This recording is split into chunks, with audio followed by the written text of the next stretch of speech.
Hello, everyone, and welcome to a special installment of AV Veterans Talk. I'm your host, Bob Alvis, and this week, in honor of Memorial Day, we're going to look back at interviews with World War II veterans that have since passed away that were from the Antelope Valley.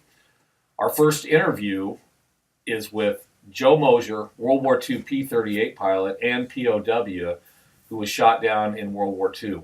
So with that said, I need to move on because this is a very special guest that I have coming on my show.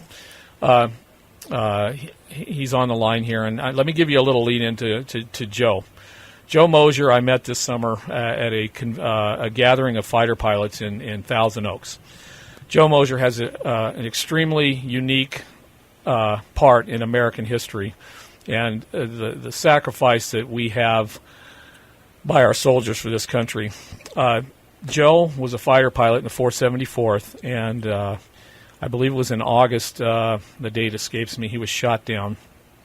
And Joe was captured, and he was labeled a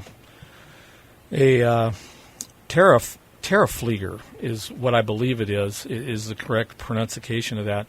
And so he wasn't shipped off to a standard Stalag or a Luftwaffe a camp. He was shipped off to Buchenwald.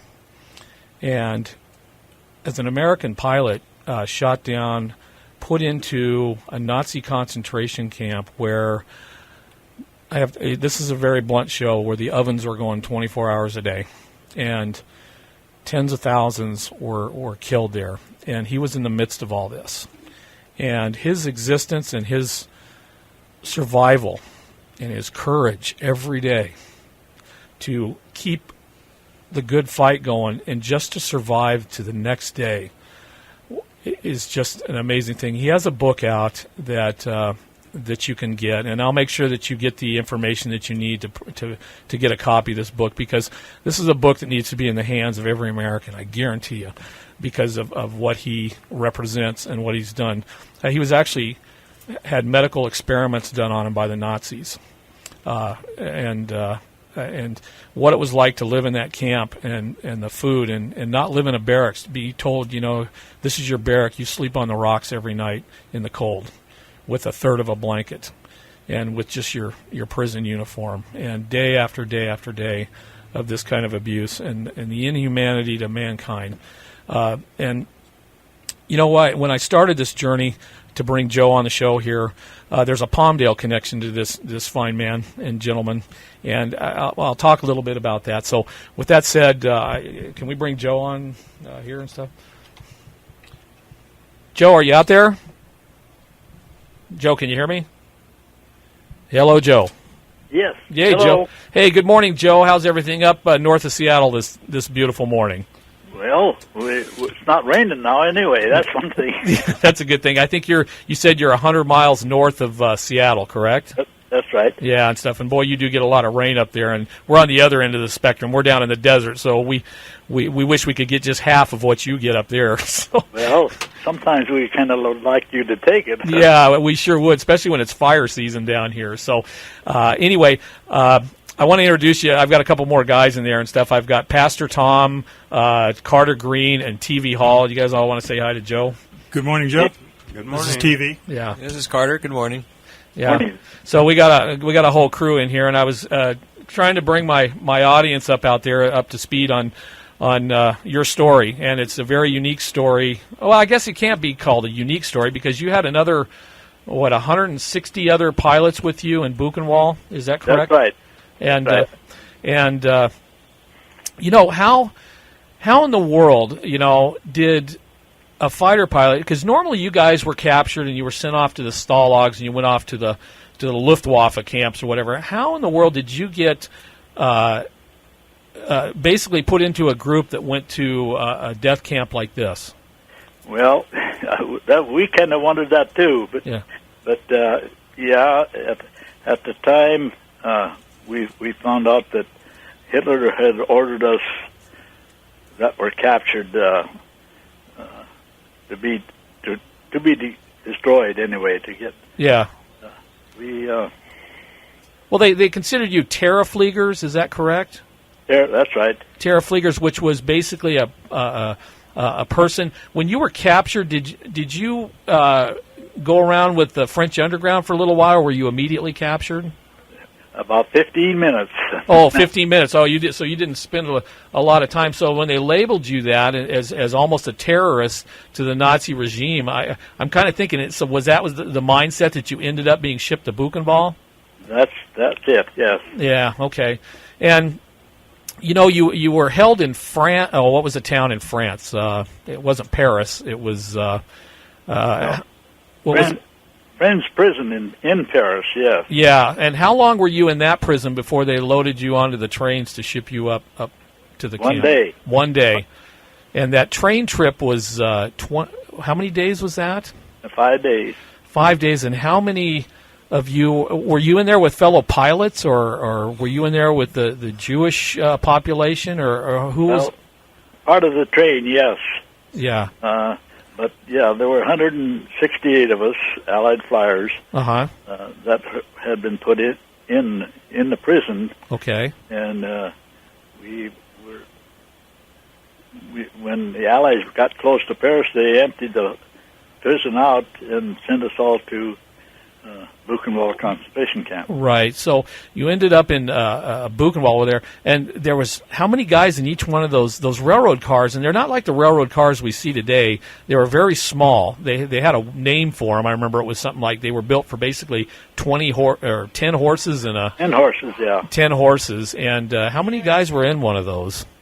We had 95 in the boxcar I was in. 95 guys in that boxcar, and that train was not stopping for relief or anything like that at all. Matter of fact, did you ever see food that whole trip?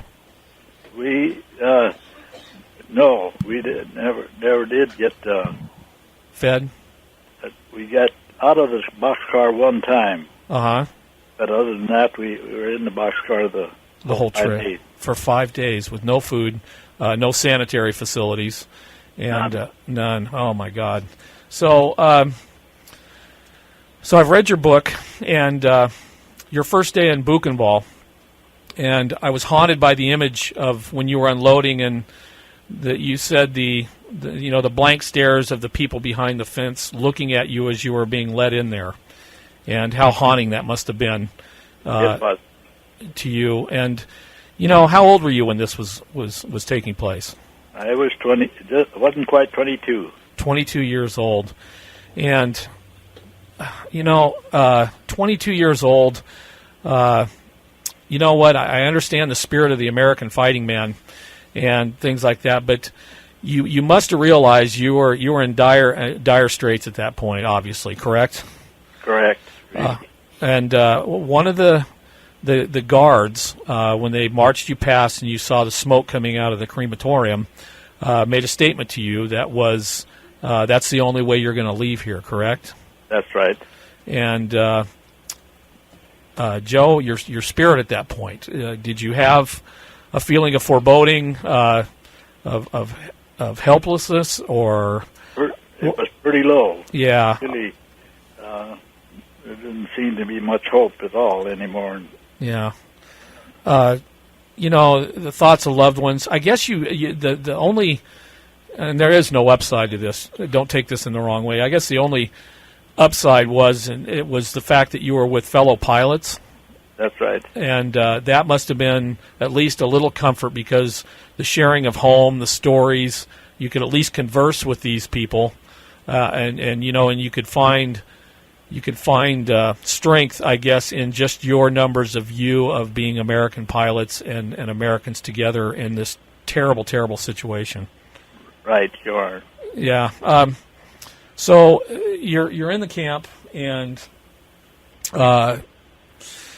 your first day there. When I was reading how the process of processing you into the camp, and like I said, I talked to you earlier, Joe. I don't want to bring up stuff that's painful, but the process of stripping down and scrubbing you with lye to disinfect and germs, and then issuing you a uniform and then a third of a blanket, and then you're taking out thinking you're going to go to barracks or something like that, and they just show you basically dirt and rocks and saying this is where you stay. Correct?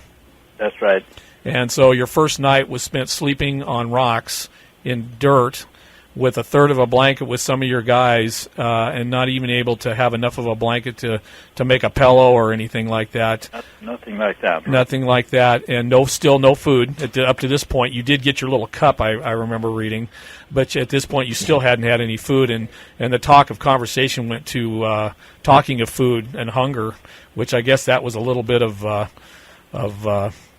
I can't say there's any solace in that, but you know what? At least it helped you maybe drift off to sleep, I guess. It was a solace, all right. Yeah. Yeah, we discussed food most of the time. Yes, you did. So, okay, you know what, Joe? I'm going to go to the break. I got to go to the news break. So you hang on the line, okay? And you'll hear the news break there and stuff. And as soon as we come back and stuff, we'll pick up this journey, okay? Okay. All right. Thank you, Joe. Hang in there. We'll talk to you all out there right after the news break. So please stay tuned for this incredible gentleman's story. I'm Bob Alvis, and thanks for joining us for this week's segment of AV Veterans Talk.